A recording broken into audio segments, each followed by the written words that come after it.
All right, Carlos. Hi, this is Justin with Golden Touch Motivational, and we have Carlos over here. Pleasure Oh, to meet Carlos, you, Justin. who shall I say? Who's very successful in actually his ventures and all that stuff, and to share like basically your perspective on things. Yeah. And basically, in a nutshell, Carlos, can you just tell us in your early years what experience actually shaped you to basically push you to the perspective of like success? So I was very fortunate to have, maybe one or two key individuals in my life, and Right. uh, and I say it's very, vaguely because I know that everybody has a different upbringing. For me, it was actually my parents. My Okay. father, since a very young age, he became a surgeon.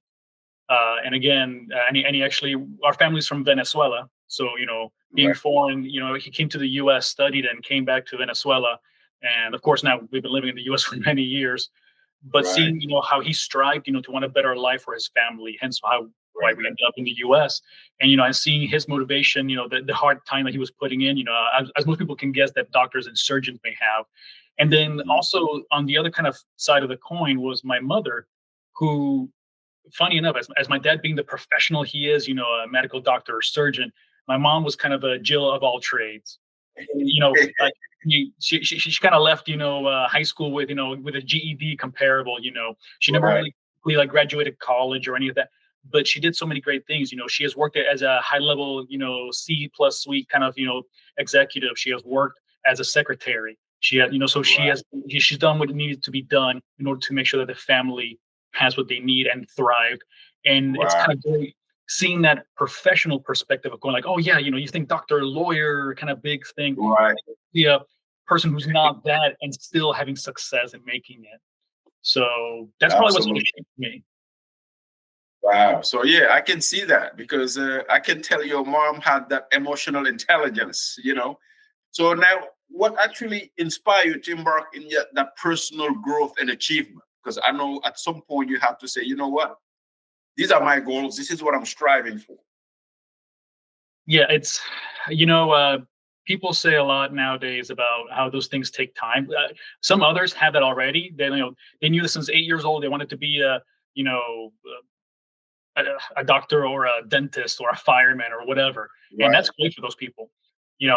I saw Jurassic Park when I was young, and I'm like, I want to be an archaeologist, and so I can name a lot of dinosaurs. That's about it.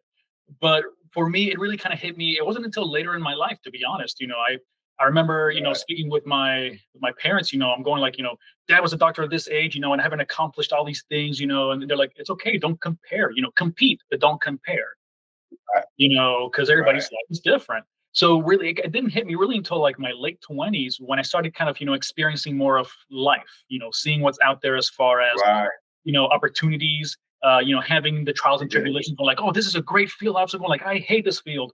Funny enough, I got a degree in psychology, and I am not a psychologist. So it took some time for me, like some others might have. People think you always have to be, the Right. you have to be like oh, what's his name from Apple? I just forgot his name. But you have to be like a Yeah. Jeff Bezos, or Bill Gates, or gosh, that's gonna really hit me now. But anyways, you have to be like the pinnacle of this field, and sometimes it just doesn't happen that way. So once I had some experience more in life, and I experienced failure and experienced success, I started kind of shaping my idea of where I wanted to start going, what I actually wanted to do, what I felt was more of my calling. So yeah, like read error, like basically give us a summary on Sure. on how did that affect you. So that really affected me in, in various ways. Number one, as an individual, it really affected me as going, okay, what you had that existential crisis of what is my purpose in this Right. universe, in this life. Yeah. So it gave me some perspective. And Right. the nice thing was that through that, it came through time. Some people think that you have to be the pinnacle of your, again, of your career or your field or something else. Like you mentioned, Steve Jobs or something. Mhm. But at the end of the day, when that started shaping me, and throughout time, it kind of helped me realize, what do I really want to go for? Who do I really want to be? Do I want to be that, wheel running into, or that mouse running in that wheel over and over and over? Right. And just doing something for the paycheck, which is by no means, it's not bad. It's okay. Make Right. your money. Do what you got to do to live life. Right. But will that make you happy? Will you get to that point? So I started asking those questions a little further for myself, and I didn't realize that I was. I got you. Yep. Because sometimes, hey, it comes to you naturally. Some So I yeah. Yeah, I mean, I've played in bands. Our mutual friend Steve knows this, and there's been nights where I wake up from a dead sleep. I'm going, I have the song, I have the lyrics, I got to write it down right now, and it was at 3:46 in the morning. But right, sometimes it just happens like a like a lightning bolt, and other times it just takes time. And people should remember that. Don't Right. always try to rush it. They keep saying, Rome was not built, in one night or 1 week. So No, you're absolutely right. Because one thing I know for a fact is that success is not an event; it's a journey. And so it takes time. And I'm glad you realize that. Now, were there any role model along the way that mentor you through your life and your approach to success? Because I know you didn't mention your dad as a surgeon. Inspire you to work with the work ethic, and your mom with the emotional intelligence. But were there any other role model that kind of affect yeah, you in a positive way towards that journey? yeah. I mean, funny enough, with all the superstars and rock stars and what Mhm. athletes and whatever else, the person that probably has affected me the most in that fashion has been probably my senior VP, whom I work with. His name is Right. Rich. And Okay. basically, again, we've been working together, and he's been mentoring me for the last 10 years. And Right. he probably knows this, probably doesn't. But at the same time, I think he's been mentoring me still to this day, even though we don't talk every single day. But Right. when something's still going on, he asks questions. He's keeping up with me. He's making sure that if I have a need, it's being answered. And he's probably the person who's helped me shape a lot of myself and my business and the business ethic of where I want to be, where I want to go. Right. And again, so for Rich to be part of my life like this, and again with open arms, he would welcome me. I know his wife. I know his daughter. I know the friends that Right. he's really made. So yeah, I would So, definitely say Rich is a absolutely. gentleman. That's awesome, man. And now along the way, because I'm pretty sure you have to go through obstacles and setbacks and have to. How did you overcome them through all these adversities and obstacles at the beginning? Oof. Uh, well, realizing that I had to get out of my own way. Right. That was a big one. And it took time. Again, that also took time, realizing that your biggest, your biggest cheerleader and your biggest enemy is right between your ears. Yep. I believe. Yep. So I had to, again, I didn't realize this by myself either. Having a great mentor and if you don't have somebody, find somebody. You know, Right. I highly recommend it if you're wanting to go for business, for growth, or just for self-development. But Right. again, having somebody like Rich in my life to really be able to kind of not even depend on, but just say, man, I know there's somebody there who I can reach out to. Right. If I got a question, maybe he can just he may not have the answer, but he could at least lead me somewhere and get me to that point. So Right. how to overcome those obstacles, having somebody to help you kind of, what we say a lot, inspect what you expect. If I'm expecting to get these results, well, I need to then inspect then the Right. material that's trying to get there. So whether it's the processes, whether it's my standard operating procedures, whether it's just, my growth of clientele or income, I have to Right. then inspect those kind of things, the procedures and what steps I make. So how do I overcome that is really learning how do I work. That's what I even with my client I always tell them, like, listen, you can't reinvent success. Don't reinvent the wheels. Find somebody who's successful in the field that you're doing and follow what they're doing. Because success leaves clues. Yeah. you know. So now along the way, I mean, because I know you have to go through a lot. And now, do you believe like success is due to talent or basically habits that you enforce on a daily basis based on your professional experience? So I strongly believe in my professional experience, at least, that you have to build a lot of it. Now, there are those handful of people who are just skyrocket, and you're just like, oh man, they're amazing. They're superstars. They're studs, they're studettes, they're rock stars, whatever they are. But it's a very few handful of those that actually exist that have that natural, a grit and that natural, just. personality even. Right. But a lot of it has to be really in consistency. You have to build that traction. You have to Right. find ways of reminding yourself, Hmm. how to get out. If I'm in a funk, how do I get out of that funk? It's okay to have a pity party, but not for 3 weeks. You Right. know. No, absolutely agree. Because sometimes we are our own enemies. Oh yeah. So yeah. Really, to answer that question, I do believe that a lot of it has to be, you know, built. You have to get yourself ready for the hard times, and you have to be prepared for the good times too, because some people don't know how to deal with success. Right. No, you're right. Success is not for everybody. It Yeah. takes sacrifices. Yeah. Now, what would you say one of the biggest lessons that you learned through the failures that shape your growth, basically? Probably the biggest lesson was actually something that I heard years ago, and I forget the gentleman's name, but it's probably to have more failure. Right. As perhaps as 180 as that might sound to some people, thinking like, no, I don't want to have that negativity, or I don't want to feel that icky moment, or the emotional distress or whatever. It's actually by having more, failure, if you will, you're going to learn a lot more. By having more things not go the right way, you're going to learn how to deal with things under pressure, Right. under the gun, you know. So I'm not saying go out there and just create failure, like, haha, I'm going to fail. No, that's nobody looks for that. And I don't suggest you go doing that really. But I'm just saying it's okay, be bold, move forward, make a mistake. It's okay. Don't repeat the same mistake over and over, but have that moment and say, okay, well, what do I learn from this? What can I take from this? And now you become, a teacher is always a student that's learning. Right. No, So, yeah, absolutely. I 100% agree because people have the tendency to overthink it because they think failure or obstacles are meant to stop us. I'm like, no, it's not meant to stop. It's meant to make us stronger. yeah, Because that's like, if you look at even the evolution of nature, all animals have to go through advert babies and all. Have you seen a baby come out of the womb like crying and all bruised up? That's life. But yeah. sometimes we miss the steps. Now, what would you say? How do you stay motivated through all this? Like I'll say negativity and cynicism because that's one of the biggest part. I would say coffee. No, I'm kidding. That's a good one. So I'm sure a lot of fellow business owners would say, yeah, probably, double espresso.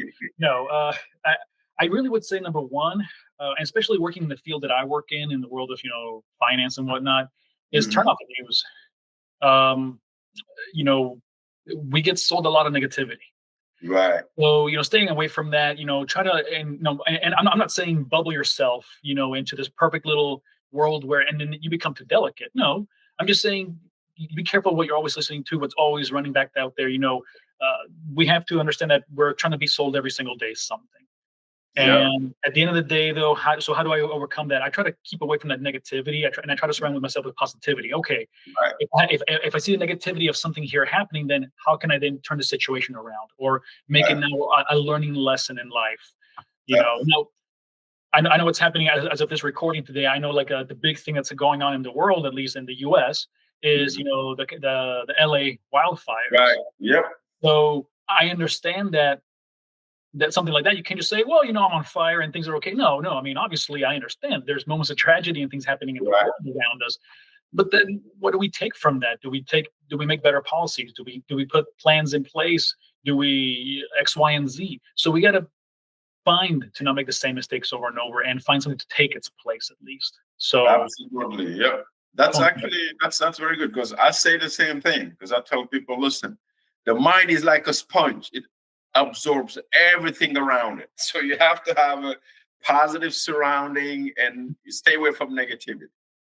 So and that's something like a lot of people are struggling with. Now, what's your opinion actually that makes like what would you think the role of discipline in all that success and that pursuit of how can I say it?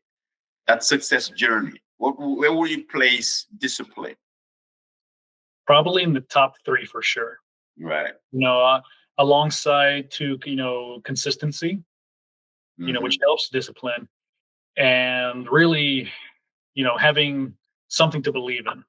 You Right. know, if if you're a Christian, if you're an atheist, if you're, a Taoist, whatever it might be, have something to believe in. You believe in nothing, great, believe in yourself. So, but really having, discipline is really in the top, top three, like I mentioned, because the discipline to, well, number one, stick with what you're doing. Right. You know, I love to joke. Come January, you can't find a single workout machine in the gym. Come March, The you New shoot. Year resolutions, right? Yeah, that's it. Come March, you shoot a cannonball and you'll miss everything. Because there's just nobody. So it's having the discipline to do that. Now, I'm a huge believer in mental health. So I Right. understand that some of these things are not going to be just as simple as, well, pick myself up by the bootstraps and just go to the Right.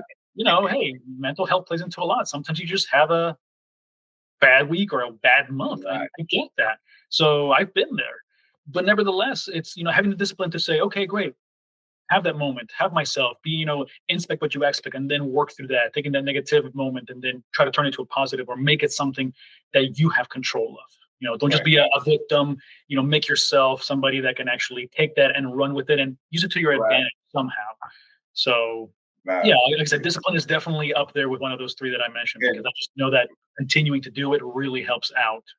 Well said. Yeah, because I say the same thing. I say, hey, discipline is something that you do consistently because it's not, and nobody's born with discipline. That's something you Yeah. build over time by Oh, yeah. little habits that you do. Something as simple as waking up 30 minutes earlier than you used to consistently. It's like a muscle. I tell people it's like the muscle. You go to the gym, reinforce it.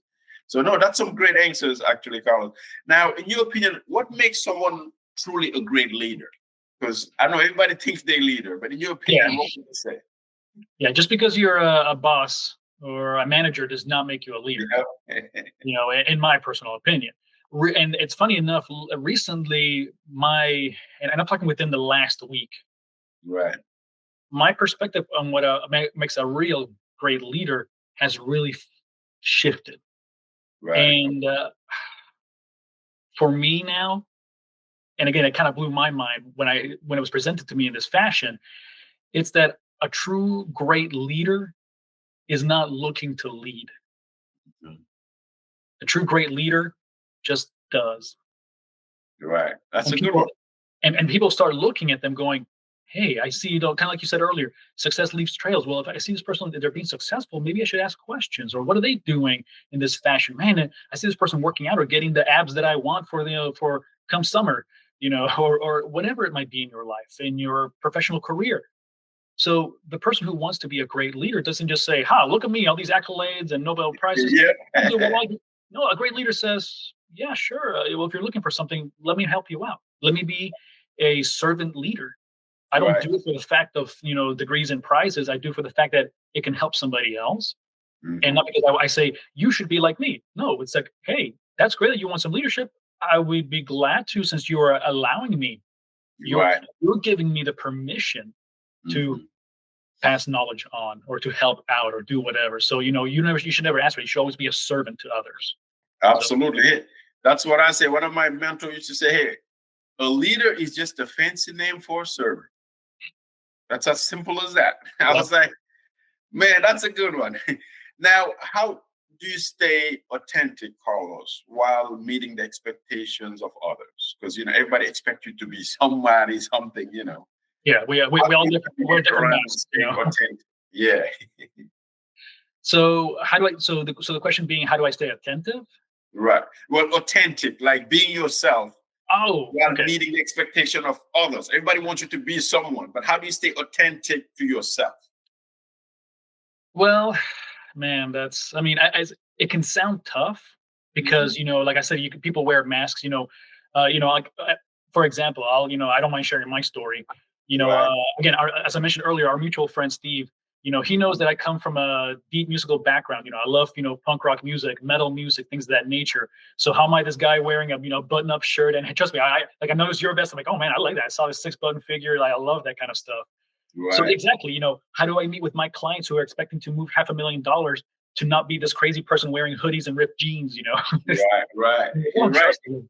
So it's really being, and again, something that I've learned, and this has taken time, is to be your authentic self. Right. Gotcha. And Yep. It's hard. I get it. Being an 18, 19, 24-year-old trying to be your Right. authentic self, you barely know much about the world. Again, we might think we Absolutely. know then, and I've been there. I thought that, but it's really trying to learn about your authentic self, who you are, and then not being scared of that. Now, I'm not saying, if you're this kind of person, whatever, that you need to be in those kind of places. You're right. There's a time and place for those kind of things. Right. But at the end of the day, though, if you can still be your authentic self, and then no matter what clothes you're wearing or what situation you're in, people will still know that's Carlos, that's Justin, Right. that's who they are. I'm not Right. expecting anything different that they're going to show me that if I'm putting them in this scenario, that they're going to be in this scenario. And I used to say a lot, and I still believe it to a degree that I'd say I'm a great chameleon because I can blend into scenarios. But I started realizing, well, I'm not really a chameleon because that means I'm trying to force myself to be that. Right.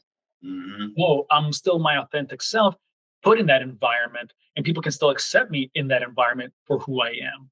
Absolutely. So, Because I know it's tough. It's really tough. That's yeah. why, I will ask you, like, what would you think the major challenge that you're facing when you navigate through the leadership, like the leadership channel, basically? Mhm. Something that I mentioned earlier is probably consistency. Okay.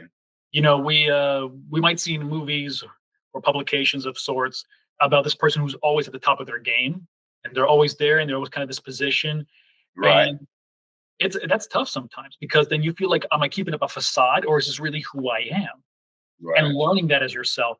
So it's a consistency of saying, that you can be a dependable person, and that Absolutely. applies. And that applies as not even as a leader. I would say in relationships in general with others. Right. Am I this person with my friends, with my family, with my spouse, with my girlfriend, boyfriend, significant other, with my whoever? Right. So So yeah, no, absolutely. I agree. It's like, basically, do you think like influence is built on what you say or more what you do? well, Because I'd that's a like to, tough one. yeah. I mean, I would like to meet somewhere in the middle Right. because and trust me, I would love to play Switzerland a lot of times, be like, oh, well, this and that. Hmm. But it's really more about what you do Right. because I can tell you, I'm not going to hurt you and I start throwing rocks at you. But Hmm. you just said that yeah, I was like, no, but hey, I would never hurt you. I would no, Justin, quit. Why are you running? So yeah, but I mean, it really is a lot about what you do. And again, I mentioned a moment ago about relationships. If you tell somebody, I'm not going to, hurt you emotionally or cheat on you or do whatever, and then you do, Mhm. then but you told me you wouldn't, but then your actions show different. If you tell again in a leadership sense, hey, I would never leave you to the wolves, and all of a sudden you just leave them to their own devices, you just left them hanging, left a bad taste in their mouth. Yeah, So absolutely. 100% agree. Now, switching up a little bit. Now we're in the modern world. You know what I mean? Because things are changing. Like, I call it the information age. There's so much information coming at us. oh yeah. How do you define success, or how did success evolve with technology and social media? Like, what will you define success these days with the social media, the technology, and all that? Well, I know that immediately when we're talking about, especially like you mentioned, information age nowadays, a lot of people think success might be something like having 1 million subscribers, Right. you know, and that's great. And if you're providing a service or giving something that helps others and, whatever it might be, that's awesome. And I'm not saying that's not success, Right. but I don't think really success has changed. Maybe Right. the format that we view success Hmm. has changed because of the medium now. Before success, in the Right. 1950s, when you had only radio or Right. TV was starting out, success might Yep. have been to be a movie star, to be Right. that, city councilman or whatever. Nowadays, we see success as simple as going, I'm on my phone, here I am, TikTok star. Hmm. Yep. No, it is. It is. It is tough. Now, what advice would you give people who feel overwhelmed by the fast pace of today's world? Like, in a nutshell. Take a step back. Okay. There is a lot. As a fellow business owner, if I didn't Mhm. tell you that I haven't had days that are overwhelming, I would be a liar. Right. Absolutely. So, 100% agree. and anybody else who says that, like I said, I run a little bit on fear and a little bit on caffeine. You know, That's right. So, but to be honest, with those kind of things for the new person coming in, it's even hard to say, hey, is this what I want to do? Because we don't know sometimes. But Yep. really, again, take a step back. Right. Okay. Reevaluate. I also, as I mentioned earlier, inspect what you expect. Is this Yeah. really the career that I want to have? Is this really if I see myself as a PR individual, is this really the path I Right. want to do, and do I love it? Because maybe I love helping people, but maybe I don't like Right. blood. Maybe I shouldn't be a nurse. Right. So those kind of things, I would really say again, take a step back. We're always in the hustle and bustle. We're always in the information age, and things are always coming at us in in so many mediums. We have television, we have radio, we have Yeah. cell phones, tablets, laptops, everything. The information highway. And nevertheless, though, we never get a chance to kind of just say, okay, decompress, take a step back, have a little bit of me time, and then say, okay, let me reevaluate. Absolutely. 100% agree. Now, how do you personally stay relevant, actually, Carlos, in your field as trend and industries change and move, Yeah, I try to not call Mhm. things like the Google. So no, but the way I say relevant nowadays is really trying to make sure that I update. Perhaps especially when I do a lot of financial education in my field. Right. Maybe I update my stories, my analogies to something that's more relevant to nowadays. If I'm Okay. giving an Yeah. example, I used to give the example of saying, "Hey, if Oprah says it," and nowadays people are like, "Oprah?" I'm like, "Okay, yeah." So if Kim Kardashian said, "Oh yeah, I know Kim Kardashian," so but outside of those, examples and whatnot, I try to stay relevant by also understanding that the world's changing. I am now, as of this moment, Right. I'm 41 years old. I get it, and I try to keep myself in check to not be the person that is going to gatekeep the next generation. Absolutely. 100% agree. Now, realistically, how do you achieve like a work-life balance with while striving success? Because that's the hardest part. For a lot of people, I hear that, when they're saying I work, 8, 9 hours a day, then I have, 3, 4 hours with the kids, or maybe for an hour for myself, and then it's sleep, and then repeat the cycle. So, de- depending on who you are, on how you function as a person, like for myself, I love me a good calendar. Right. I got, I live and die by the one on my phone. I have the one here on this giant one that my girlfriend and I keep, together, that we have our Right. things that are happening. And That even like, helps. it's now if you're talking as a single individual, work whatever best works for you. Some people love to write things down because that is a Right. fact, that studies that show that when you put it from the ether down on pen and paper to the real world, we just tend to learn and remember things better. So if Right. you're a single individual or something, great, do something like that. If it's a manual or if it's electronic or whatever else, if you're a couple, if you're with somebody, a significant other, I would say also learn how they function in their calendar, because I know Right. that in the beginning, when my girlfriend and I were going through all these things, Hmm. I would have to put down like date night on my Right. phone, Yeah, you're and right. to that individual, it didn't feel authentic.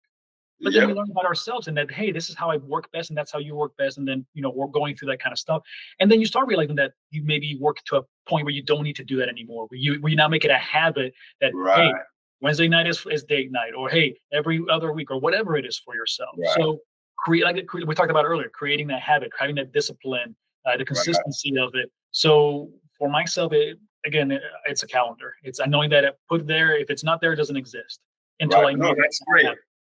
100% agree. Now, what sacrifices, Carlos, have you made along the way for your success? And what I say is, were there anything that you would have done differently based on the sacrifices? I, Because we I know success takes sacrifices. Yeah, yeah, and you know what? I wish I would have gotten out of my way sooner. You mentioned earlier about reinventing the wheel. I've heard that so many times. Even my mentor talked about, don't reinvent the wheel, just roll the damn thing. It's already Right. there. Yeah. So I wish I would have gotten out of my way. Something that I've learned again along, with my relationship as well, is get out of my ego. Right. That's a difficult one, because we want to be right. We want to be presented as a person that we may not actually be. Right. And again, I wish I would have learned a little bit of that sooner. Gotten out Yeah. of my own way. I could have avoided a lot of situations. Like, now trust me, have I learned a lot from that? Good Lord, yes. And but it's great. Hey, from those things and trials and tribulations, I maybe have a word of wisdom or two, for the person who's willing to listen or who's asking Right, for advice. So, right, but nevertheless, really, again, it's getting out of your own way, getting your ego in check, right, and and just really trying to be consistent with that too. Like, right. I kind of bothers me the fact that we're saying a lot of the similar things over and over, but it's because it's true. You and I have heard this from our mentors, from other leaders, and or people we consider leaders at least. Yep, And it's kind of true because success leaves crumbs, and if yep. you're hungry, you will pick up the crumbs and you'll eat them. And then follow it. No, 100% agree. Now, how do you define, Carlos, personal fulfillment, and how does it relate to your success to some degree? Man, for me, it's been at least internally for me. I've always felt that I've loved to help people. I want to help others.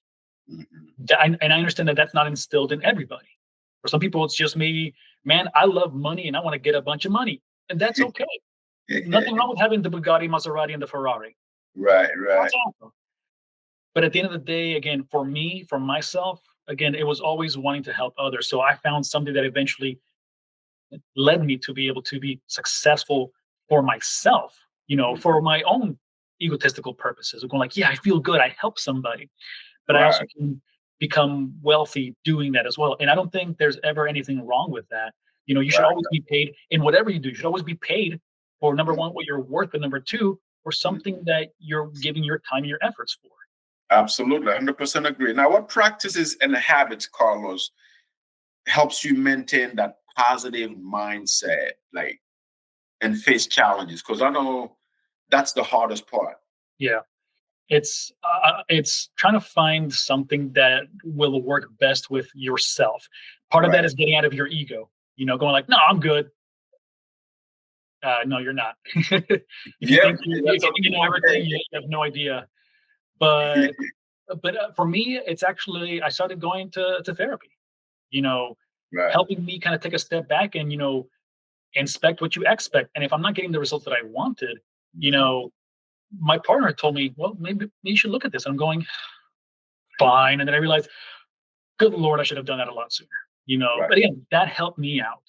Right. But I know that something that I've heard also is building a great support system.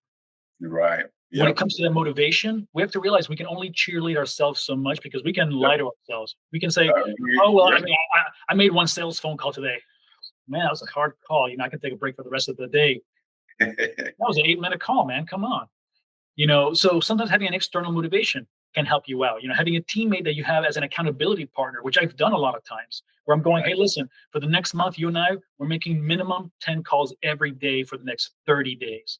And Right. and when I get them done, I'm gonna text you the number 10. And when you're done, you Wow. text me 10. So we now made it a sport. We're going like, oh, it's 3:30. He hasn't texted me yet. I can get these calls done. And hey, oh, I text first. Yeah, I got finished first. But you know what? It motivated me externally to say, I don't want to disappoint my accountability partner or Right. myself. And also, I want to win. Right. So, yeah, having somebody externally to also help you out with that. So, internal can only get you so far, external can only get you so far because you can shut that person out. So, Absolutely. finding a good blend. Absolutely. Because yeah, you definitely got to have somebody that holds you accountable. you know.